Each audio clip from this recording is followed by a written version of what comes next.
আসসালামু আলাইকুম। আমি ফারহানা। আজ আপনাদের জন্য নিয়ে আসলাম একটি সহজ রেসিপিটি হচ্ছে ছোলা মশলা। যারা চ্যানেলটিকে সাবস্ক্রাইব করেননি তারা অবশ্যই চ্যানেলটিকে সাবস্ক্রাইব করে রাখবেন এবং যদি ভিডিওটি ভালো লাগে তাহলে অবশ্যই লাইক, কমেন্ট এবং শেয়ার করবেন। চলুন মূল রেসিপিতে চলে যাওয়া যাক। রেসিপিটি তৈরি করার জন্য এখানে মূল উপকরণ হিসেবে আমি ব্যবহার করছি ছোলাটি আমি 7 থেকে 8 ঘন্টা ভিজিয়ে রেখেছিলাম। এই কারণে ছোলাগুলো সুন্দর ফুলে উঠেছে।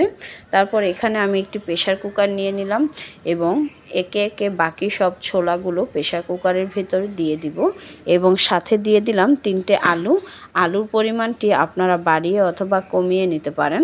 তারপর দিয়ে দিলাম সামান্য পরিমাণে পানি দিয়ে ঢাকনাটি ভালো করে লাগিয়ে এটা সেদ্ধ করতে বসিয়ে দিলাম।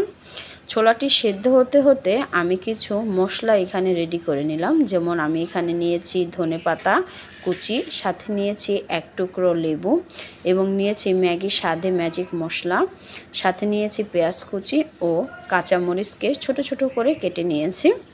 অপরদিকে আমার আলু এবং ছোলা ভালো করে সেদ্ধ হয়ে গেছে। তারপর এখানে আমি একটি কড়াই নিয়ে নিলাম। কড়াইয়ের ভেতরে দিয়ে দিলাম পেঁয়াজ কুচিগুলো কিছুটা লালচে করে ভেজে নেওয়ার পর এখানে আমি অ্যাড করে দিলাম 1 চা চামচ পরিমাণ মরিচের গুঁড়ো। তারপর সামান্য পরিমাণে পানি দিয়ে দিলাম আধা চা চামচ পরিমাণ হলুদ, সামান্য পরিমাণ লবণ এবং 1 চা চামচ পরিমাণ আদা ও রসুন বাটা দিয়ে একটু ভেজে নিলাম। তারপর এখানে আমি 2 কাপ পরিমাণ ছোলা নিয়ে নিলাম। ছোলাগুলো ভালো করে মশলার সাথে মিশিয়ে কিছুটা সময় জাল করে নিব। তারপর আমি যে আলুগুলো ম্যাশ করে নিয়েছিলাম সে আলুগুলো ছোলার সাথে ভালো করে আবারও মিশিয়ে নেব। কিছুক্ষণ এভাবে করে জাল করে নেওয়ার পর আমি বাকি উপকরণগুলো অ্যাড করব। এখানে আমি প্রথম দিয়ে দিলাম কাঁচামরিচগুলো একটু ছোট ছোট করে কিউব করে কেটে নেবেন। তারপর এখানে আমি অ্যাড করে দিলাম হচ্ছে 1 চা চামচ পরিমাণ ধনিয়া গুঁড়ো, 1 চা চামচ পরিমাণ জিরা গুঁড়ো এবং স্বাদে ম্যাজিক মশলা দিয়ে আবার কিছুটা সময় ভালো করে নেড়েচেড়ে সবগুলো উপকরণকেই আমি মিশিয়ে নেব। ভালো করে নেড়েচেড়ে সবগুলো উপকরণই মিশিয়ে নিতে হবে।